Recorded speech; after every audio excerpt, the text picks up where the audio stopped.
I agree with your comment on yourself that that's a quite a stupid question. جی کیونکہ مجھے وہ الفاظ نہیں مل رہے. اردو میں بھی سچی بات ہے کہ مجھے ایک okay you love to answer. Urdu میں آپ سوال کیجئے. میں انگریزی میں اس لیے کیا مجھے سمجھ میں نہیں آ رہا میں اردو میں اس کو کیا ورڈ کروں کہ قرآن پاک لے کے کوئی شخص اس طرح اتنا بڑا ڈرامہ یا جھوٹ بول سکتا ہے. آپ دیکھیں پاکستان پہ اس پر کیا امپیکٹ گیا. بچہ اس کی بات کر رہا ہے کہ جی قرآن لے کے کیوں وہ جھوٹ بولیں گے اور کیوں جھوٹ بولا 2.5 گھنٹے تک. جیسمین مجھے انتہائی افسوس، شرمندگی اور ندامت ہے یہ بات کہتے ہوئے. میں بالکل کوئی فخر محسوس نہیں کر رہا، میں انتہائی شرمندہ ہوں. میں ایک ایسے ملک پاکستان میں جو اسلام کے نام پر معرض وجود میں آیا. آپ اس بات کو بہتر طور پر جانتی ہیں کہ کم از کم اس پورے ملک میں ایک دن میں کم از کم 1000 مقدمات تو چلتے ہیں. چلتے بالکل. اور ان 1000 مقدمات میں روز دسیوں کی تعداد میں ایک مقدمے میں جھوٹے گواہ بھی گزرتے ہیں. اور وہ تمام جھوٹے گواہان عدالت عالیہ میں معزز جج صاحبان کے سامنے بھرے مجمع میں قرآن مجید فرقان حمید کے اوپر ہاتھ رکھ کر جھوٹی قسم کھاتے ہیں. تو یہ دلیل تو میری سمجھ میں نہیں آتی کہ اگر کسی ایک شخص نے قرآن کے اوپر ہاتھ رکھ کے کچھ کہا ٹھیک تو وہ انتہائی معتبر، اور وہ تمام جھوٹے گواہان جو 1000 کورس میں دسیوں کی تعداد میں یعنی 10,000 کی تعداد میں روزانہ قرآن مجید فرقان حمید ہاتھ میں لے کر یا سر پہ اٹھا کر جھوٹ بول رہے ہیں، تو کیا ان کو بھی سچے تصور کر لیا جائے گا؟ وہ جھوٹے گواہان جو گزر رہے ہیں روزانہ عدالتوں سے تھوڑا سا محض اس بنیاد پر کہ انہوں نے قرآن ہاتھ میں لے لیا ہے، تھوڑا سا یہاں حیدر تھوڑا سا آپ کو یہاں ڈیفرینشیٹ کرنا پڑے گا، اس لیے کہ دیکھیں ایک عام گواہ کو اور ذوالفقار مرزا کو اور ان کی پوزیشن کو مد نظر رکھتے ہوئے یہ چیز میں اس لیے کہہ رہی ہوں because you know for example آپ ہیں اپنی پارٹی میں، اب آپ کا امپیکٹ کیا ہوگا اگر آپ ایسی حرکت کرتے ہیں؟ آئی مین امیجن کر سکتے ہیں نا آپ. تو وہ ان کو ایک عام آدمی سے ایک عام پورٹ فولیو یا عام شخص تو پیپلز پارٹی کا کوئی کارکن تو اٹھ کے نہیں چلا گیا لوکنگ ایٹ ہز پوزیشن، ان کی پوزیشن دیکھتے ہوئے. دیکھیے مجھے تو اتنا بھی یاد ہے کہ امریکہ کے صدر پریزیڈنٹ کلنٹن نے کورٹ میں کھڑے ہو کر بائبل کے اوپر ہاتھ رکھ کے جھوٹ بولا.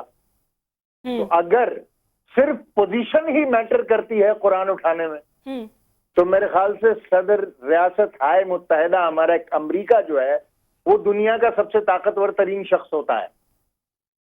تو اگر پریزیڈنٹ کلنٹن جھوٹ بول سکتے ہیں تو پھر کوئی اور جھوٹ کیوں نہیں بول سکتا؟ اور پھر میرا ایک سوال یہ ہے کہ کیا صرف اس بنیاد پر ان کی بات کو سچ مان لیا جائے کہ وہ ایم کیو ایم کے خلاف بیانات دے رہے ہیں؟ نہیں، وہ ایم کیو ایم کے خلاف تو خالی بیان نہیں دے رہے ہیں، انہوں نے تو اپنی حکومت کے خلاف ایک چارج شیٹ تیار کر لی ہے. وہ ابھی تک آئی تو نہیں منظر عام پہ. نہیں، جو کچھ آپ میڈیا نہیں دیکھیں حیدر عباس رضوی صاحب، جو کچھ آپ میڈیا پہ دیکھ رہے ہیں چند ایک مخصوص لوگوں کو یا چینلز کو چھوڑ کر، مطلب ابھی بھی ہمیں اطلاعات آ رہی تھی کہ سما کا کیبل جو ہے جگہ جگہ کراچی میں بند کر دیا گیا ہے.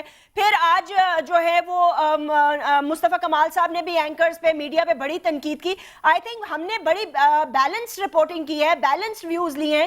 اور اگر آپ لوگ میڈیا میں نہیں آئے تو you have not come with your own choice. ایسا تو نہیں ہے کہ ہم نے آپ کو کبھی روکا ہو، منع کیا ہو یا آپ کا موقف نہ لیا ہو. نہیں، اللہ نہ کرے کہ ہم کبھی آپ کے کسی موقف کو روکنے کی کوشش کریں. ہم تو آپ کی صبر و ہمت اور استقلال کی اور آپ کی جرات کی داد دیتے ہیں کہ جو لوگ آپ کو قتل کی دھمکیاں دیتے رہے ہوں آپ ان کے سربراہوں کو بٹھال کر 2 گھنٹے سولو انٹرویو لیتے ہیں.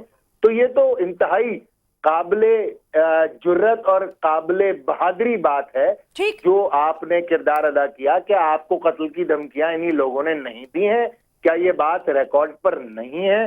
اب ظاہر ہے کہ کچھ لوگ اگر ایسے ہیں جو اس طرح کے کام کرتے ہیں تو ظاہر ہے یہ ایک تکلیف دہ عمل ہے. اور میرے خیال سے ایک خاتون ہونے کے ناطے، کیونکہ ڈاکٹر ذوالفقار مرزا بھی جس پیار اور شفقت سے آپ کو اپنی چھوٹی بہن کہہ رہے تھے، یقیناً وہ قابل تعریف بات ہے. مگر اگر انہی کے لوگ آپ کو قتل کی دھمکیاں دیتے رہیں تو کم از کم ہمارے لیے تو یہ تکلیف کا باعث ضرور ہے. ہاں، اور یہ بات بھی درست ہے، ریکارڈ پہ رہے کہ سما کے پتلے بھی جلائے گئے، سما کے نہیں، میرے خلاف نعرے لگے اور میرے پتلے بھی جلائے گئے اور بینر بھی جلائے گئے. یہ سازشیں تو ہم پہ سوری انفارچونیٹلی ڈفرنٹ طریقے سے ہوتی ہی رہتی ہیں، لیکن ہمیں دیکھیں، میرا پوائنٹ یہ ہے کہ ہمیں سب کا موقف سننا ہوتا ہے نا، ہماری تو جاب ہی یہی ہے. We have to hear everybody's point of view, چاہے آپ وہ قتل کی دھمکی دے یا کیبل بند کر دے. میں آپ سے خالی یہ پوچھنا چاہتی ہوں کہ اب مفاہمت ہو رہی ہے، you are going back into the government and doctor Zulfiqar Mirza you think will اکیلے رہ جائیں گے، وہ مطلب ہے اکیلے ہو گئے ہیں؟ میرے خیال سے ڈاکٹر ذوالفقار مرزا صاحب کو آپ نے ایک ہفتے میں کوئی 6 بار سنا، اور میں تو ایسے چینل بھی دیکھ رہا ہوں جن کے 3 ٹاپ ریٹڈ اینکرز جو ہیں وہ 8 بجے 9 بجے 10 بجے 11 بجے ڈاکٹر ذوالفقار مرزا کو 5 گھنٹے کے لیے ساتھ لے کر بیٹھے ہیں، اور وہ ایم کیو ایم کے خلاف جو زبان استعمال کر رہے ہیں وہ کسی سے ڈکی چھپی نہیں اور کوئی قابل تعریف زبان بھی نہیں ہے. اب ایسی صورتحال میں ہم 2 ہفتے کے بعد اگر ایک ریجوائنڈر یا ریبرٹل دے رہے ہیں تو میرے خیال سے یہ ہمارا ڈیموکریٹک شیئر بنتا ہے کہ تھوڑا سا ہمیں آج زیادہ سن لیا جائے تو کوئی ایسا حرج بھی نہیں. نہیں بالکل، آپ 1000 دفعہ بولیں، ہم ہمیشہ آپ کو سنتے ہیں. ایسا ہو ہی نہیں سکتا کہ کوئی بھی، دیکھیں ANP بولے، آپ بولے، کوئی بھی بولے، whoever wants to speak، یہ اس پلیٹ فارم سے ایٹ لیسٹ میں اپنے سلاٹ کی تو گارنٹی دے سکتی ہوں نا کہ یہاں تو کسی کو پابندی نہیں ہے، جو بھی جس کے حوالے سے بولنا چاہے، سچ بولنا چاہے. اب آپ کا کیا پوائنٹ آف ویو ہے؟ آپ کیا سمجھتے ہیں کہ یہ کیوں کیا جا رہا ہے؟ What is the purpose behind, اس کے پیچھے کیا مقصد کیا ہے آخر؟ دیکھیے، ہمارے ملک میں ایک ایسی روایت ہے پائڈ پائپنگ کی کہ بس پائڈ پائپر آیا، اس نے پائپ بجایا اور سارے چوہے جو اس کے پیچھے نکل کر سمندر کی طرف چل پڑے. ٹھیک. یا مداری آتا ہے، ڈگڈگی بجاتا ہے، بندر ناچنا شروع کر دیتے ہیں.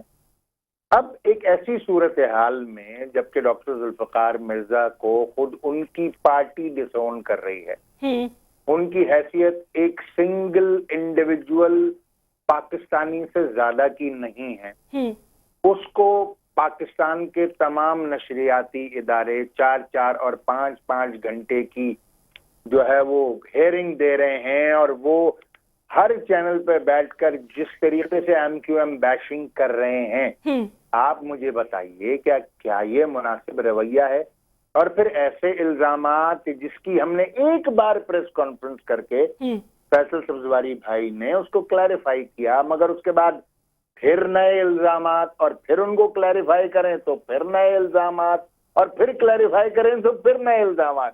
اب آپ خود ہی کہیے کہ یہ سلسلہ کہاں تک چل سکتا ہے؟ اور اس کا بنیادی مقصد صرف اتنا ہی ہے کہ ایم کیو ایم اور قائد تحریک جناب الطاف حسین کو ملائم کیا جائے، ایم کیو ایم کو کٹو سائز کیا جائے. اور ستم بالائے ستم یہ ہے جیسمین جی کہ اس دوران جتنے مظالم ہو رہے ہیں مہاجروں کے اوپر، چھانٹ کر ایم کیو ایم والوں کو نہیں، مہاجروں کو ٹھیک کہہ رہے ہیں.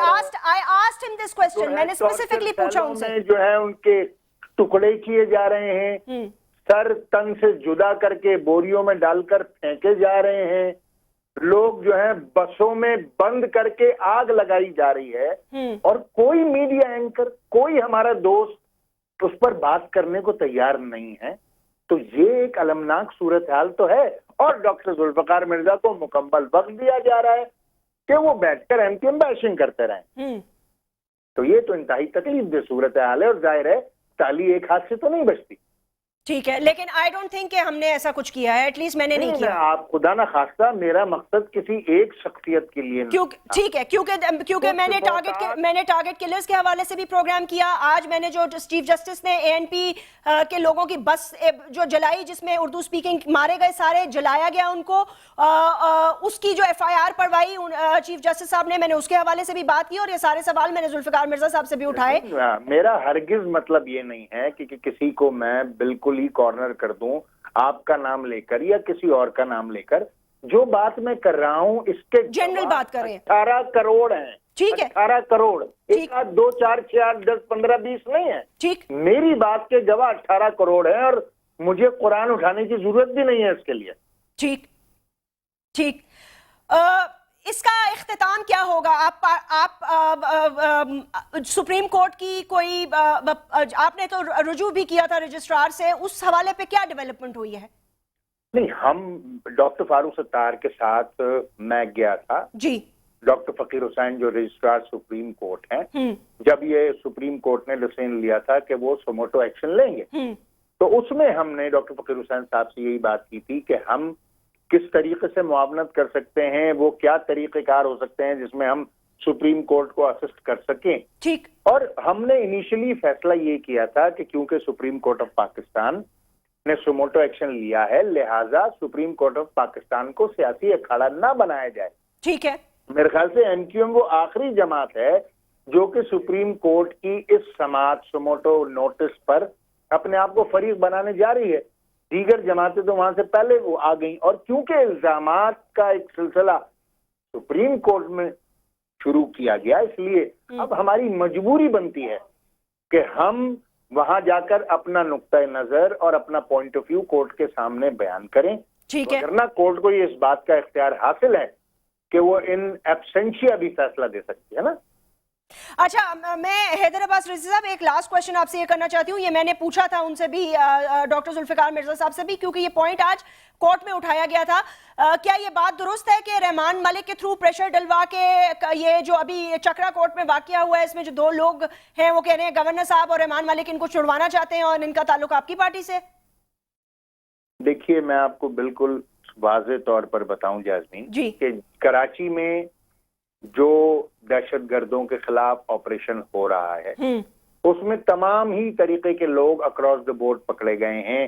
لیاقت آباد، ناظم آباد، Surjani, federal be area, Gulshan Iqbal, north Karachi, new Karachi, ان تمام علاقوں میں ریڈز کنڈکٹ ہوئے ہیں. ٹھیک. اور اس میں کچھ ایم کیو ایم کے کارکنان کو بھی زیر حراست لیا گیا ہے، کچھ ایم کیو ایم کے کارکنان بری بھی ہوئے ہیں. ٹھیک. اور ان کو جو ہے وہ رینجرز نے ابتدائی تفتیش کے بعد چھوڑا بھی ہے. مگر کوئی یہ بات نہیں کہہ سکتا کہ ایم کیو ایم نے اپنے کسی بھی کارکن کے لیے کہیں سے بھی کسی بھی اعلیٰ حکومتی عہدیدار کو کوئی فون کروایا ہو. ہم ڈیو پروسیس پر یقین رکھتے ہیں اور ہم یہ چاہتے ہیں کہ دیگر جماعتیں بھی ڈیو پروسیس پر یقین رکھیں اور اس پروسیس کے تھرو ہو کر گزریں. اگر کوئی کرمنل ہے، چاہے وہ ایم کیو ایم سے ہو، اے این پی سے ہو، پیپلز پارٹی سے ہو یا کسی اور جماعت سے ہو، وہ قابل سزا ہے اور اس کا فیصلہ عدالت کرے گی. اور اگر وہ بے گناہ ہیں، الزام بے بنیاد ہے، تو عدالت اس کا فیصلہ کرے گی کہ وہ باعزت بری ہوں گے. ٹھیک. بہت بہت شکریہ حیدر عباس رضوی صاحب ہمیں جوائن کرنے کا. ناظرین، آپ نے بہت سارے لوگوں کی سنی، ہم نے ایم کیو ایم کا موقف بھی آپ کو سنایا، پوری پریس کانفرنس بھی سنی، ڈاکٹر ذوالفقار مرزا صاحب کی بھی بہت ساری باتیں سنی. اب اللہ بہتر جانتا ہے، اور جیسے میں نے کہا ہے وقت آنے پہ سچ اور جھوٹ کا فیصلہ ہو جائے گا. بہرحال ہماری دعا یہی ہے کہ شہر کراچی میں امن رہے. آج یہ خصوصی ٹرانسمیشن تھی اس لیے کیونکہ متحدہ قومی موومنٹ کی پریس کانفرنس جو ہے وہ آئی اور بہت دنوں سے لوگوں کو انتظار تھا کہ وہ اپنا موقف دیں، اور یہ ان کا ظاہر ہے جمہوری رائٹ بنتا ہے. ان کے اوپر جو الزامات لگ رہے ہیں یا جس طرح ان کی حوالے سے بات چیت کی جا رہی ہے یا جس طرح جو بھی ان کی ایک اپنا پوائنٹ آف ویو ہے اس کو وہ کلیئر کریں اور اس کے حوالے سے وہ بات کریں. وہ ہم نے آپ تک پوری کی پوری پہنچائی. For any feedback you can always write to me on my Facebook. اپنا بہت بہت خیال رکھیے گا. جہاں جہاں سما بند ہے اس کو کھول دیں، میری آپ سے التجا ہے. اور بھروسہ کریں، حوصلہ کریں، اور یاد رکھیں میڈیا، ہر میڈیا گروپ اتنا باعث نہیں ہوتا جتنے کہ چند لوگ ہیں، اور ہم ہمیشہ سب کا ساتھ دیتے رہیں گے، سچ کا ساتھ دیتے رہیں گے. سما کے ساتھ رہیے. ہیڈ لائنز کی طرف جائیں گے. Over to news. اللہ حافظ.